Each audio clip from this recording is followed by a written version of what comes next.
record, the fastest player in the history, 30-year history of the WNBA, the fastest player in the history of all of the WNBA's time to reach 600 assists. She did it in just 72 games, guys. Do you think Stephanie White congratulated her on breaking a record? Do you think, but before we get into it, do you think so? What you are about to witness is not simply a basketball story. It is not merely a tale about contracts, trades, or team transfers. What you are about to experience is the single most consequential power shift in the entire 30-year history of women's professional basketball. A seismic corporate earthquake that has permanently fractured the institutional foundation of the Indiana Fever, sent shockwaves rippling through every boardroom from Indianapolis to Los Angeles, and fundamentally rewritten the rules of athlete empowerment forever.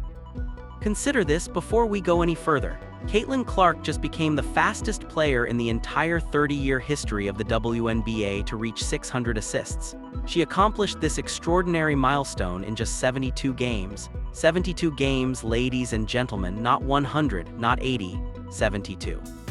And here is the question that has set the entire sports world on fire this week. Did Stephanie White congratulate her? Did the coach of the Indiana Fever, the woman whose professional responsibility it is to nurture, protect, and celebrate the greatest generational talent this sport has ever produced, take even one single moment to acknowledge what Caitlin Clark had just accomplished? Hold that thought, because what comes next is going to completely change how you see everything. Let us begin at the beginning. Let us begin with the moment that crystallized every underlying tension, every whispered complaint, every behind-the-scenes frustration that had been quietly building inside the Indiana Fever organization for months upon months upon months. Caitlin Clark steps onto the court. She runs the offense with the kind of precise mathematical brilliance that coaches dream about when they close their eyes at night and imagine what perfect basketball looks like. She threads a pass through an impossibly tight defensive window. The assist is recorded, and with that single moment, Caitlin Clark officially becomes the fastest player in the entire 30-year history of the Women's National Basketball Association to reach 600 assists. 72 games, that is all it took. 72 games for Caitlin Clark to accomplish something that no player in 3 full decades of professional women's basketball had ever done at that speed. Not the legends, not the icons, not the future Hall of Famers who dedicated their entire careers to this league. Nobody had ever done it faster than Caitlin Clark did it in just 72 games. This is a record that, in any healthy, functional, supportive organizational environment, would have been met with explosions of celebration. You would expect the coaching staff to be on their feet. You would expect the front office to be issuing press releases. You would expect a full-blown media ceremony, complete with the kind of genuine human acknowledgement that a player of this magnitude deserves after achieving something so historically significant. Instead, what did Caitlin Clark receive? She received a casual, almost Shelbourne letting it be known. This new ownership group is heavily involved in making changes that could have a lasting impact on the team.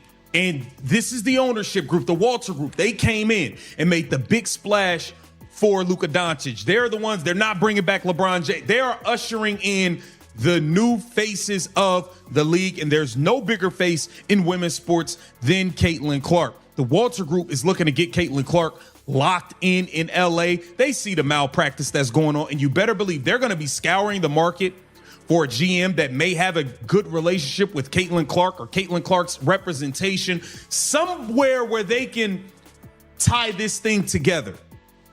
This ownership group is looking to make a move. Now, head coach Lynn Roberts spoke about this. She spoke about the important ways. He spoke about Cameron Brink, a bunch of stuff. We're going to get into the meat and potatoes. Most dismissive welcome back baby from her head coach, Stephanie White, who stood in front of the cameras after the game and offered nothing, absolutely nothing, that remotely resembled the congratulations that this record-breaking performance deserved. "Welcome back, I played 2 days ago," Clark was heard saying, her voice carrying the unmistakable weight of someone who had grown deeply, profoundly tired of being systematically undervalued by the very organization that was supposed to be her home. "I played 2 days ago. You sat me out the day after you played me for 15 minutes. What do you mean welcome back? Because I got to play 9 more minutes today. How about congratulations on breaking a record?" 600 assists in 72 games, being the fastest player in history to do it. No mention of that, huh? Okay. That right there, ladies and gentlemen, is the sound of a dynasty breaking apart.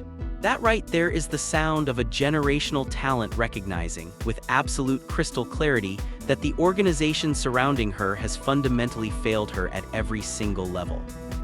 And here is the detail that makes this even more devastating. Is just they play fast, and I think she helps them play faster. So we've got to be really aware of that.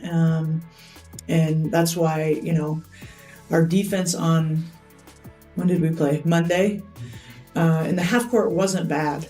It was our live ball turnovers that just turned into fast break points in 3 seconds. You do that against Indiana, it's going to be 2 points in 2 seconds. So we've got to take care of the ball.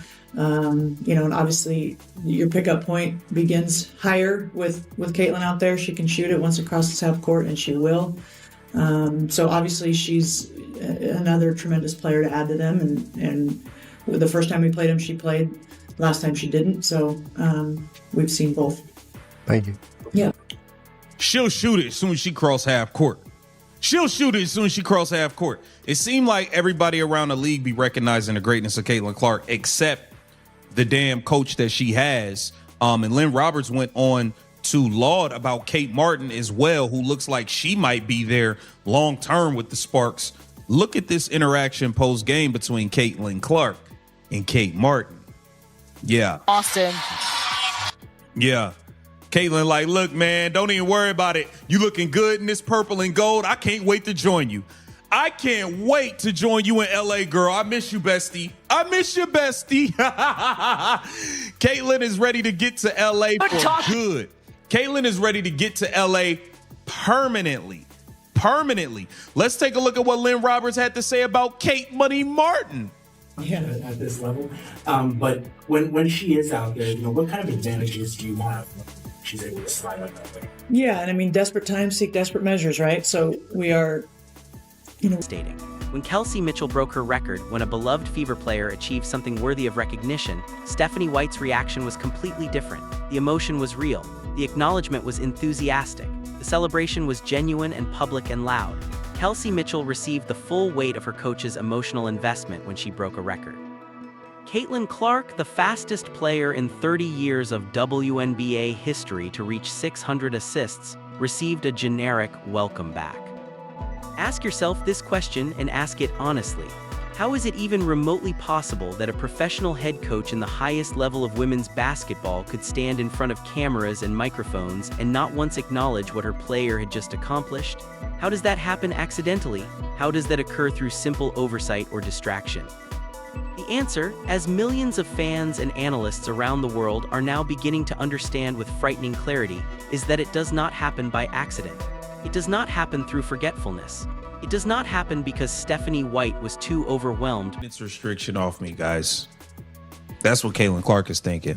Now let's get to when she actually brings up Caitlin Clark, and she's going to refuse to give her credit and congratulate her on breaking a record. Players in double figures. Hell yeah. Prepared ball. See, welcome back, baby. Yeah. That's all I get, huh? A welcome back. Welcome back. I played 2 days ago. Y'all set me out the day after you played me 15 minutes. What do you mean welcome back? Because I got to play 9 more minutes today? How about congratulations on breaking a record, 600 assists in 72 games, being the fastest player in the history to do it? No? Won't mention that, huh? Okay, let's see. Collective effort. See, welcome back, baby. Yeah. Collective effort. Our energy, our toughness, our ability to withstand runs, big shots, Soph, in that. Yeah. Hey, but most important thing, y'all, 3 wins out on the road trip. Hey, it's a collective effort every night. A collective effort every night. When we played connected as we did on both ends of the floor, nobody can stop us. Together. Now, do y'all remember when Kelsey Mitchell broke her record? Y'all remember when Kelsey Mitchell broke her record? The Stephanie White, oh, Kelsey Mitchell! None of that for Caitlin. None of that. Insane. I don't even think, I don't think you can be this, like, not smart. I think this is being done on purpose. By the excitement of a road trip win to remember what her star player had just achieved. It happens because something deeply, fundamentally broken exists within the institutional culture of the Indiana Fever. And Caitlin Clark, the smartest strategic mind in the sport today, has been watching that brokenness with quiet, calculating patience and planning accordingly. To fully understand the magnitude of what has been happening behind the walls of the Indiana Fever facility, you need to understand the full scope of the environment that Caitlin Clark has been navigating for the entirety of her professional career. From the very beginning, from the first moment that Caitlin Clark arrived as the most anticipated draft pick in the history of the league, the organizational response to her presence was complicated, contradictory, and at times openly hostile to her commercial and athletic success. The coaching staff developed what can only be described as a systematic pattern of behavior designed to limit Clark's. I think this is being done on purpose. I think it's being done on purpose. We got to get to this article here, courtesy of Yahoo Sports. Caitlin Clark shows discontent over officiating decision after hostile act involving Chelsea Gray. Here it says, with 4:26 left in the second quarter of Sunday's Indiana Fever Las Vegas Aces, Caitlin Clark took on point guard Chelsea Gray, point grandma, because she's done. She's cooked. Chelsea Gray's done. The lady can't move. She moved like Damiris Dantas. It's over. It ended in another highly debated foul call as Clark tried, as Clark tried to defend Gray from making the basket, the two players made contact. And right as the Aces star took the shot, Clark went down, prompting a review from the refs. Clark, down after contact with Chelsea Gray, pops up and is not happy with the foul call. Now play is being reviewed for a hostile act after the whistle, WNBA beat writer Tony East wrote and posted a clip. It says Becky Hammond looked baffled as the officials went to the screen. Hammond even argued her case with the officials, but they looked into the foul regardless. As the officials reviewed the sequence, Clark stayed down, holding her back, and fans feared the worst. However, as she got up, the officials assessed it as a common foul for Clark, and the Fever star immediately protested. She said, "It's not a foul." She said as Stephanie White prevented the situation from getting any worse and guided her to the bench because Caitlin Clark don't need to get no more texts. Clark is already on 5 technicals, and the Indiana Fever does not want her suspended for 1 game.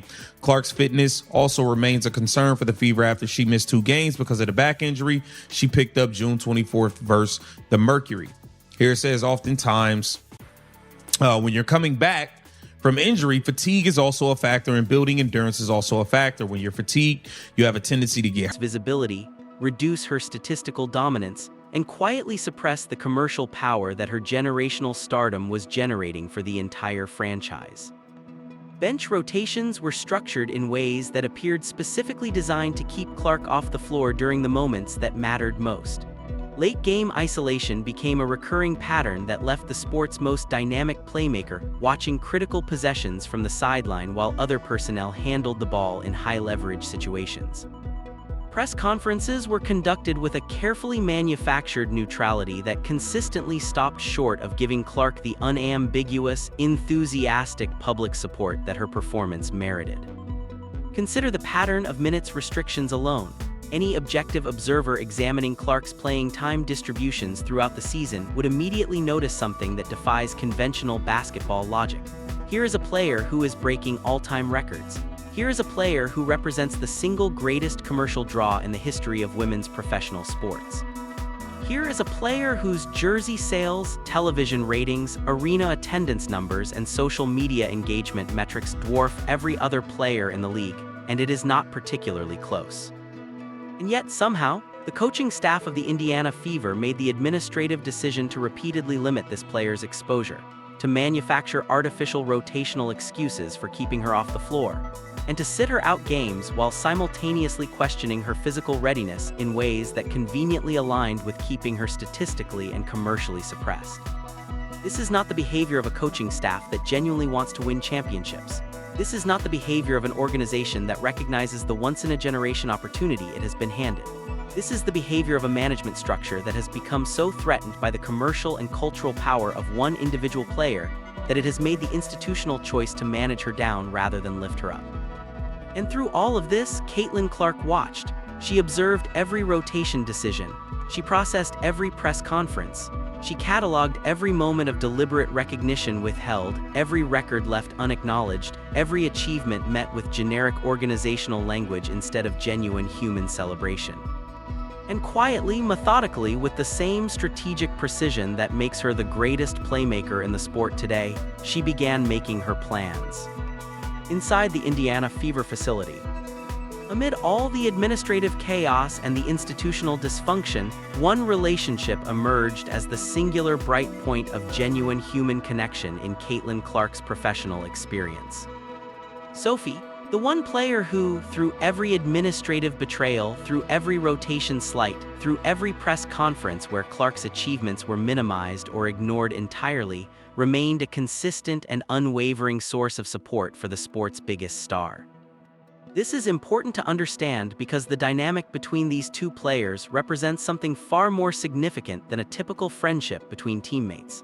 What developed between Caitlin Clark and Sophie inside the fractured walls of the Indiana Fever organization was a strategic alliance born of shared experience and mutual recognition. Both players understood at a profound level that the environment surrounding them was not built to elevate their success. Both players recognized that the institutional structures in place around them were fundamentally misaligned with the kind of athletic and commercial growth that their talents deserved. And both players, over the course of many private conversations conducted well away from the ears of the coaching staff in the front office, reached the same conclusion at the same time. The future was not in Indianapolis.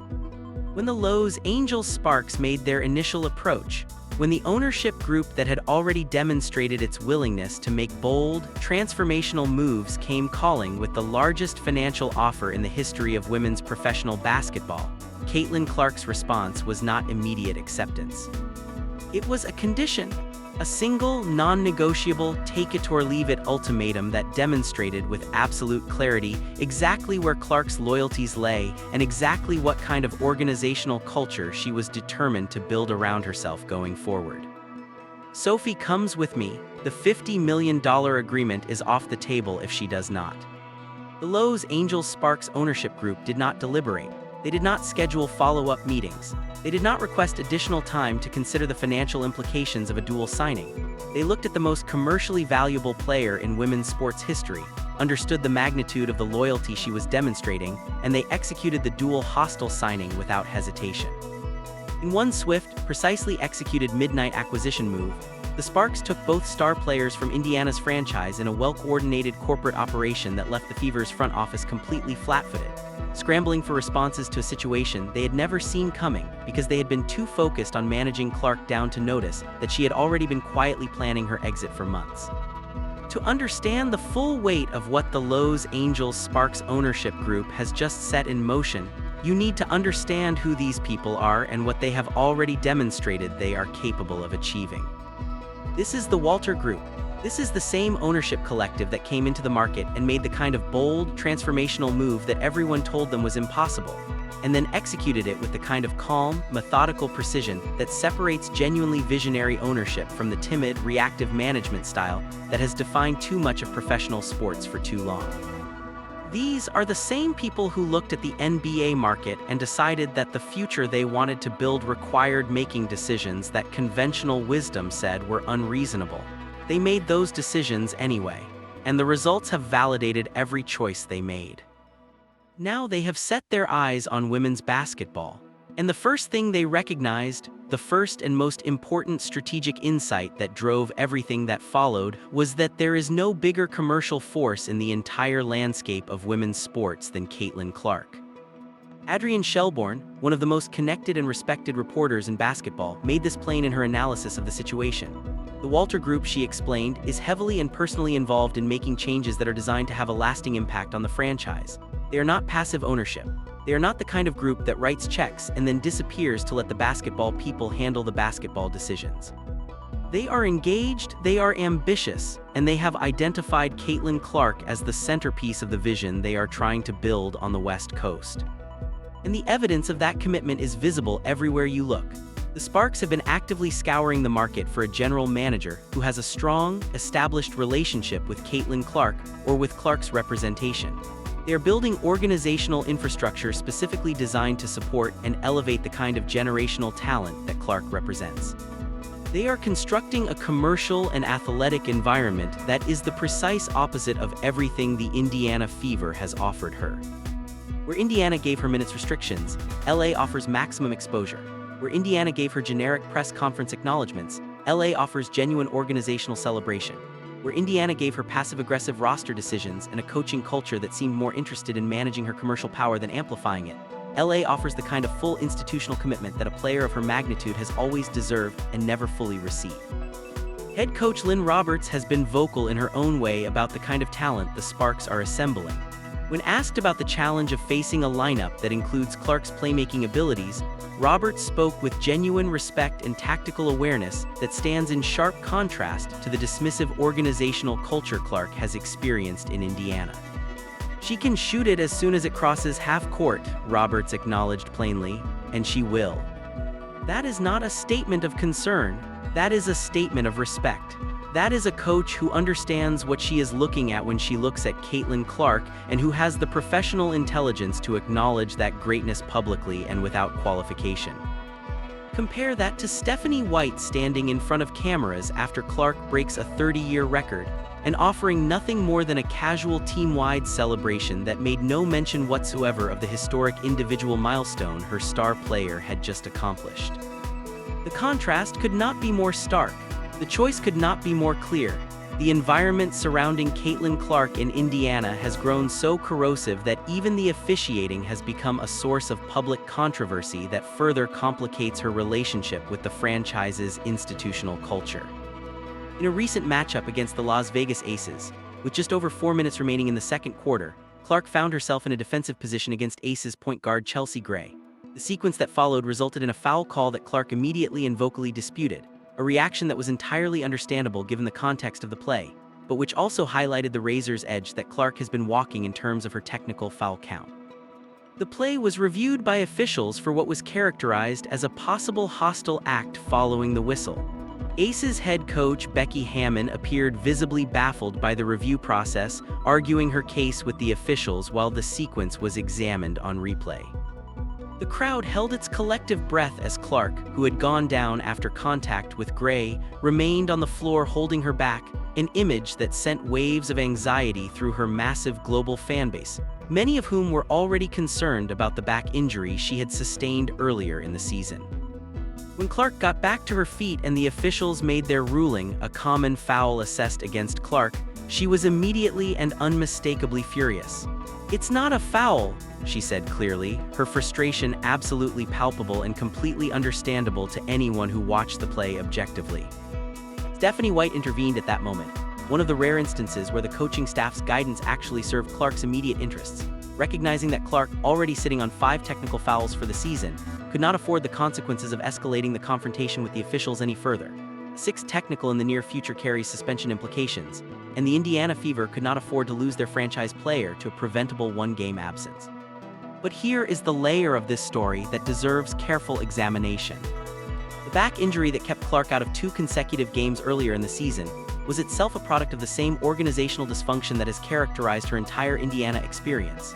When you return a player of this magnitude from injury without appropriate physical management protocols, when you deploy her in situations where fatigue becomes a compounding factor in her physical risk, you are not just making a bad basketball decision. You are making an organizational decision that prioritizes short-term tactical considerations over the long-term health and career sustainability of the most valuable player in the history of your franchise. Multiple analysts covering the situation have noted that when athletes are returning from injury and experiencing residual fatigue, they are statistically more vulnerable to additional physical setbacks. The physical stress of playing through incomplete recovery compounds in ways that create cascading risk, and for a player like Caitlin Clark, whose market value and commercial importance to the entire league extends far beyond any single organization, that risk is not just a personal health concern. It is an institutional responsibility that the Indiana Fever has consistently failed to discharge with the seriousness it demands. When news of the dual signing first leaked beyond the secure digital infrastructure of the rooms where it had been negotiated, the response inside the Indiana Fever organization was not composed or strategic. It was catastrophic. The front office, which had spent months believing it had successfully managed Clark's contractual situation and secured her long-term presence in Indiana, found itself confronting the reality that the player they had systematically undervalued had executed a departure strategy so perfectly designed and so precisely timed that it left them with no viable response. Primary shareholders began calling for emergency accountability measures. Board meetings that had previously been scheduled on routine timelines were suddenly converted into around-the-clock crisis sessions as leadership attempted to understand how they had missed every signal of what was coming. The answer, of course, was that they had not missed the signals. The signals had been screaming at them for months, in press conferences and locker room dynamics and publicly visible expressions of frustration. They had simply chosen not to see them because seeing them would have required acknowledging that their institutional approach to managing Caitlin Clark had been catastrophically, irreversibly wrong. The financial implications of losing Clark to the Los Angeles Sparks extend far beyond the obvious competitive consequences. Caitlin Clark is not simply the Indiana Fever's best basketball player. She's the primary commercial engine that has driven the Fever's revenue growth, attendance numbers, television ratings, merchandise sales, and broader brand equity throughout her entire tenure with the organization. To lose her is not to lose a player. It is to lose the foundation on which the entire commercial structure of the franchise has been built. Network sponsors who had structured significant marketing commitments around Clark's presence in Indiana immediately began executing review clauses in their existing agreements, mandating freezes on local Midwest marketing spending while they evaluated the changed landscape. The realization that the greatest television draw in the sport's history had departed the market, and had done so not reluctantly, not through an impersonal business transaction, but through a deliberate, planned, and entirely preventable executive departure driven by institutional failure, transformed those sponsor relationships from dependable revenue streams into active liabilities. The legal networks connecting the franchise to its various commercial partnerships are, according to multiple sources familiar with the situation, now operating under levels of public and institutional scrutiny that they were never designed to withstand. The combination of Clark's departure, the dual signing that took Sophie with her, and the growing public narrative around the coaching culture that drove both players out has created a perfect storm of institutional pressure that shows absolutely no signs of abating. Of all the figures in this story who now face the consequences of the Indiana Fever's institutional failures, none faces a reckoning more complete, more public, and more professionally devastating than head coach Stephanie White. The moment that the record celebration video circulated, the footage showing White offering Clark nothing more than a generic welcome back after the fastest 600 assist mark in 30 years of WNBA history, it did not simply generate criticism. It generated something far more dangerous for a professional coach's long-term career viability. It generated contempt. The sports internet, which moves with the velocity and the mercilessness of a force of nature, latched onto that footage and did not let go. Side-by-side comparisons with footage of White's enthusiastic, emotionally invested celebration of Kelsey Mitchell's record were shared millions of times across every major platform. The contrast was undeniable. The conclusion that millions of viewers drew was equally undeniable. This is not a coaching staff that treats all of its players equally. This is not a coaching culture that celebrates excellence objectively and without bias. This is an organizational environment that has actively chosen, at some level of institutional decision-making, to give Caitlin Clark a fundamentally different and fundamentally lesser experience than the one her performance, her commercial value, and her historical significance to the franchise unambiguously deserve. The damage to White's professional reputation extends beyond the obvious fan reaction. Front office executives around the league are watching this situation with intense interest and are drawing their own conclusions. Potential future employers are observing a coaching situation that, by any reasonable professional standard, represents a fundamental failure of leadership, an inability to manage the most commercially significant player in the sport without creating a public relations disaster that ultimately cost the franchise that player entirely. Emergency shareholder pressure is mounting. Public calls for accountability are growing louder with each passing day, and the manufactured, carefully worded damage control statements that have emerged from the Indiana Fever's communications team in the aftermath of this situation have been received by a global audience of millions of Clark fans with the kind of open, vocal, and commercially consequential derision that no organizational PR apparatus can simply wait out.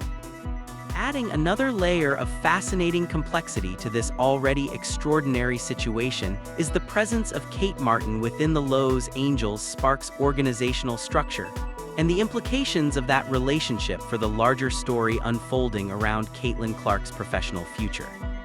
Kate Martin and Caitlin Clark share a bond that was forged long before either player entered the professional game.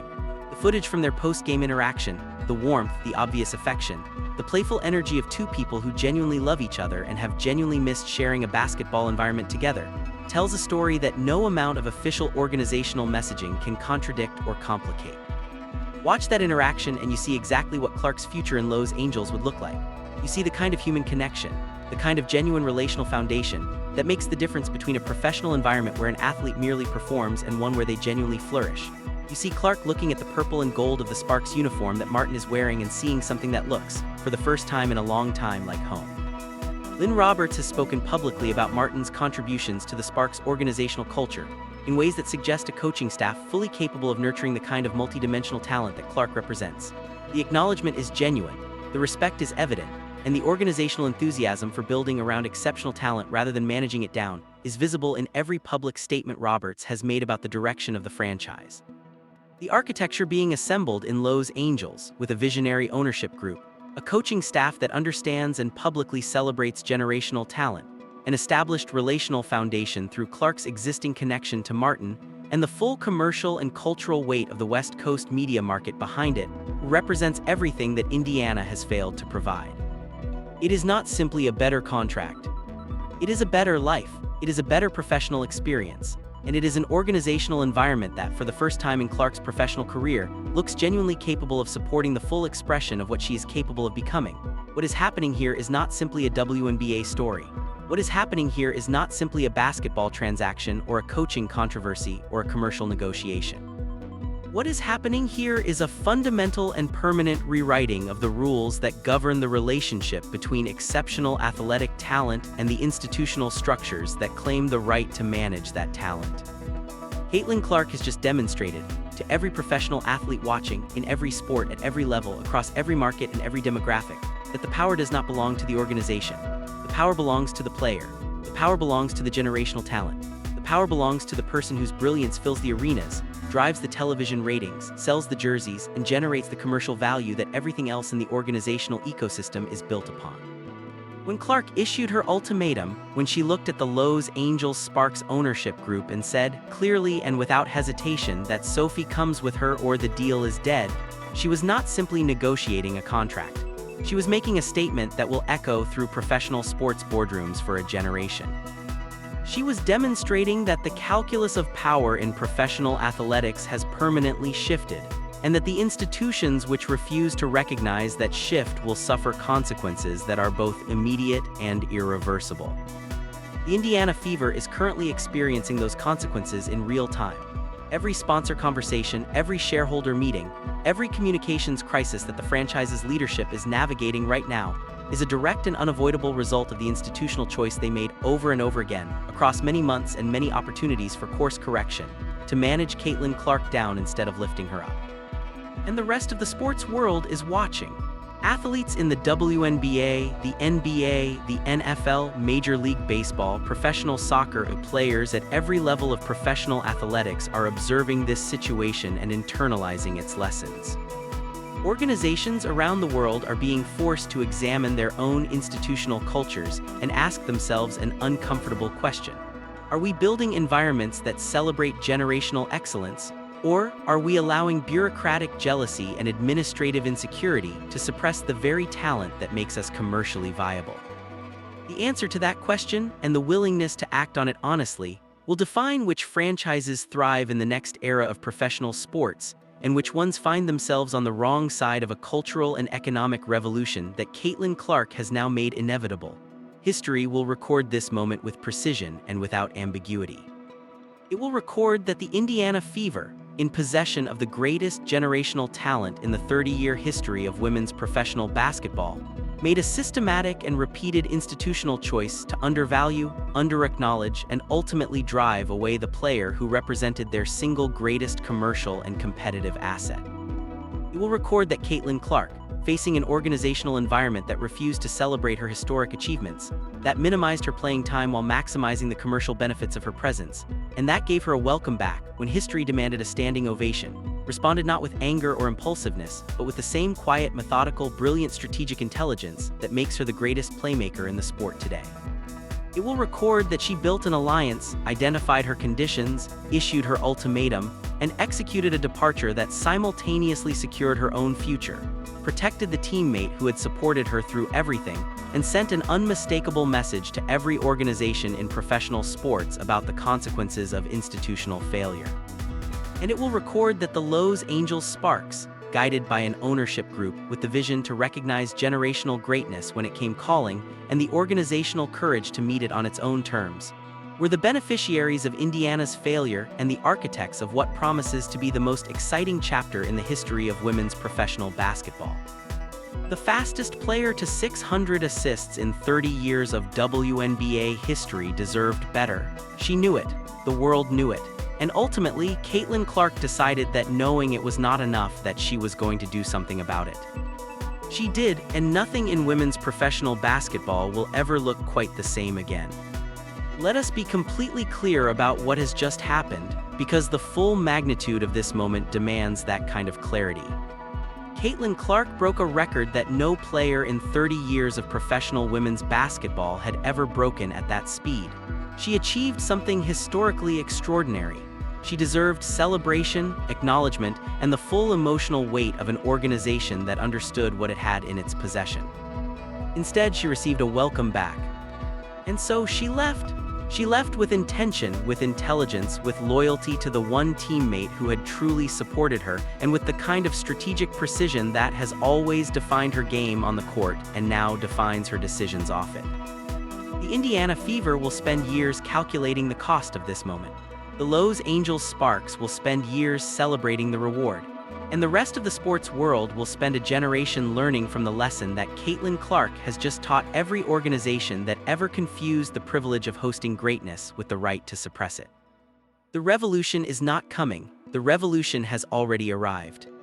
If you are a Clark fan, you already know what to say. Comment below, CC 100%.